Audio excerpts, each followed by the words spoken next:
জানেন, ঠিক আছে। আমরা সেই অপারেশনটা ল্যাপারোস্কোপির মাধ্যমে করলাম, মানে ফুটা করে করলাম, ঠিক আছে। এখানে পেটের মধ্যে কোনো কাটা ছাড়া কিচ্ছু নাই। রুগী হচ্ছে যে আমরা ফুটা করে পুরো পিত্তথলি বের করে নিয়েছি।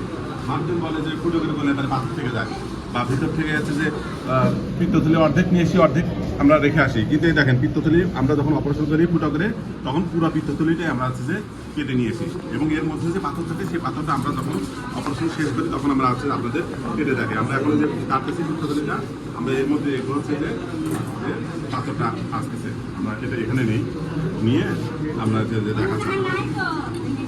এটা খুবই অপারেশন, একটা সিম্পল অপারেশন। রুগী কালকে চলে যেতে হবে। হ্যাঁ, এই যে এগুলো হচ্ছে পিঠের মধ্যেই হচ্ছে তার হচ্ছে যে এই যে পাথরগুলো আছে, এই যে এগুলো সব ছোট ছোট ছোট ছোট ছোট ছোট ছোট ছোট তার পাথরগুলো ভরা আছে।